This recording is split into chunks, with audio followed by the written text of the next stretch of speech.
দিনের আলোতে মিরপুরে চলছে অসমাজ কর্মকাণ্ডের ব্যবসা। শুধু তাই নয়, রাতেও এখানে সেবা পাওয়া যায় বলে জানা গেছে।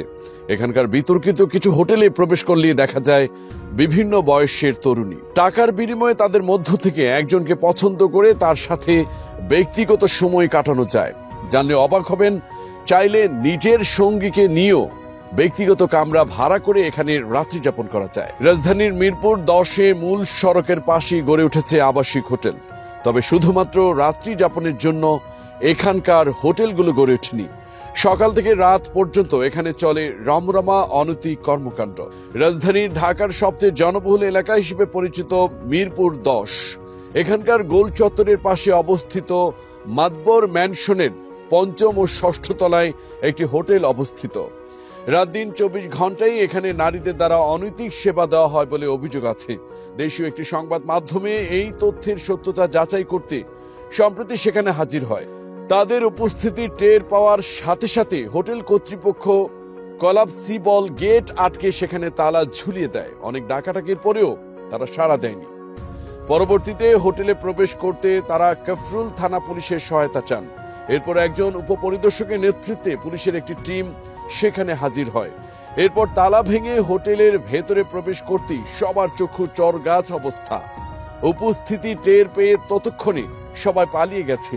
হোটেলের বিভিন্ন রুম ঘুরে অবৈধ কাজে ব্যবহৃত নানা বস্তুর সন্ধান পাওয়া যায়।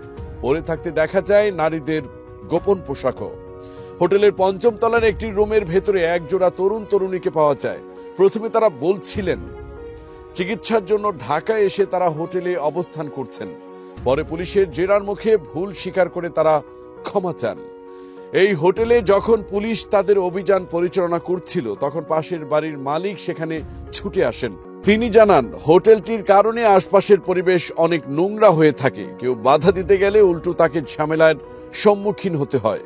এই ব্যাপারে ওই মালিকের ভাষ্য, বাইরে থেকে দেখে বোঝা যায় না এখানে কি কাজ হয়, তাই আমরাও বিষয়টি বুঝতে পারিনি।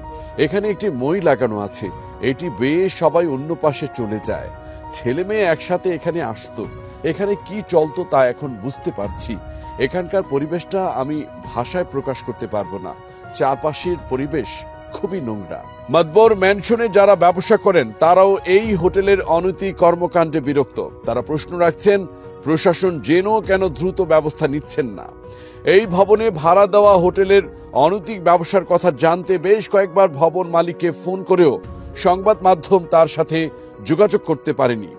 অপরাধ বিশেষজ্ঞরা বলছেন, গোপনে চলা অসামাজিক ব্যবসা হুট করে প্রকাশ্যে চলে আসা দেশের জন্য অশনি সংকেত।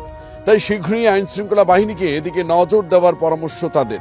তবে পুলিশ বলছে, রাস্তায় আবাসিক হোটেলের কার্ড ফেলে রাখা আর অসামাজিক ব্যবসার সাথে জড়িত থাকার অপরাধে বিভিন্ন সময় অভিযান পরিচালনা করে পুলিশ। তবে অনেক অপরাধী গ্রেফতার হলেও ফের জামিনে মুক্ত হয়ে যায়। এ ব্যাপারে ডিএমপির অতিরিক্ত কমিশনারের ভাষ্য, প্রায় প্রতিদিনই এমন অভিযোগের অসংখ্য মানুষকে আটক করা হয়। আমরা আইন প্রয়োগ করি, কিন্তু পরবর্তীতে দেখা যায় তারা জামিনে বের হয়ে আবারও একই কাজে লিপ্ত হয়। আমরা আশা করব আইন প্রয়োগের পাশাপাশি সমাজের সকল স্তরে সচেতনতা তৈরি হবে।